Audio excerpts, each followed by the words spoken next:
Assalamualaikum. Apa kabarnya kalian? Semoga dalam keadaan baik ya. Oke. Untuk video kali ini ya, saya sebagai guru bahasa Indonesia kelas 10 semester 1 akan memberikan materi mengenai teks eksposisi. Yang sebelumnya kita sudah kemarin bertemu. Yang pertama itu adalah teks laporan hasil observasi. Oke. Jadi saya berharap di materi ini yang nilainya kemarin kurang baik menjadi baik, yang sudah baik bisa jauh lebih baik lagi. Oke, siap? Yang pertama dalam teks eksposisi adanya tujuan ya. Tujuan itu apa? Mari kita simak. Oke, yang pertama kita masuk ke dalam tujuan pembelajaran. Tujuan pembelajaran 3.2 menganalisis struktur dan kebahasan teks eksposisi ya. Dilanjutkan 4.2 mengonstruksikan teks eksposisi dengan memperhatikan isi permasalahan, argumen, pengetahuan, dan rekomendasi, serta struktur dan kebahasaan. Itu mengenai tujuan pembelajaran kita ya. Dilanjutkan lagi berikutnya, materi ya yang berisikan bagian awal itu pengertian dan tujuan. Di bagian kedua, struktur dan kebahasaan. Bagian ketiga, langkah-langkah mengonstruksi dari teks eksposisi. Dan selanjutnya, pengertian dari teks eksposisi sendiri ya, itu merupakan karangan yang menyampaikan argumentasi dengan tujuan untuk meyakinkan orang lain ya, yang dimana di sini berisikan fakta ya mengenai ya contoh gagasan pendapat dari para ahli. Seperti itu merupakan pengertian dari teks eksposisi. Ciri-ciri dari teks eksposisi sendiri ya, yang pertama itu singkat dan padat, tidak bertele-tele ya. Yang kedua berisi tanggapan, sugesti, dorongan, serta ajakan.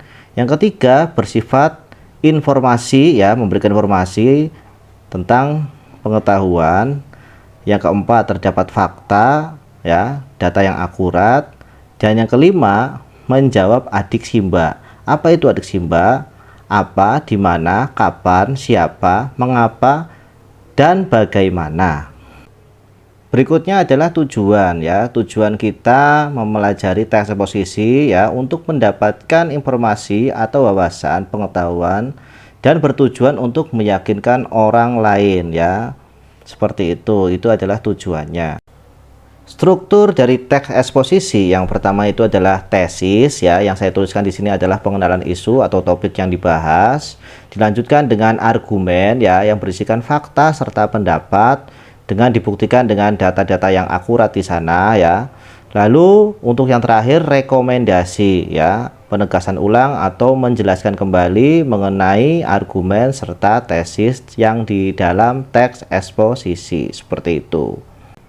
Kebahasanya yang pertama, teks eksposisi itu menggunakan konjungsi temporal, 2 kata teknis, 3 kata persuasif, 4 kausalitas, 5 kata kerja mental, dan yang terakhir adalah kata rujukan. Itu dalam kebahasaan.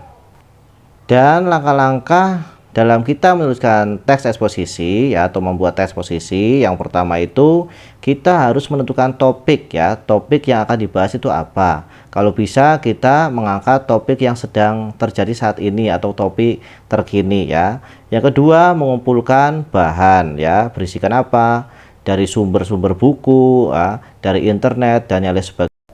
Berikutnya menyusun kerangka ya, dan dilanjutkan dengan mengembangkan tulisan supaya di dalam teks eksposisi tersebut ya, pembaca ataupun pendengar itu sangat antusias dengan teks eksposisi yang sudah kita buat. Dan yang terakhir mengenai fakta dan opini, dalam membedakannya mudah saja ya. Berikut ya, ini sudah tampilkan ya, mengenai fakta itu apa? Hal atau peristiwa yang benar-benar ada atau terjadi dan bisa dibuktikan kebenarannya, itu fakta ya kan.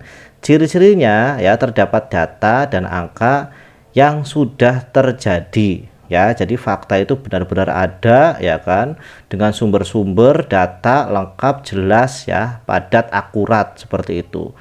Sedangkan untuk opini ya, opini adalah pendapat dari seseorang ya, ide atau pikiran untuk menjelaskan kecenderungan atau referensi tertentu terhadap perspektif dan ideologi, tetapi bersifat tidak objektif.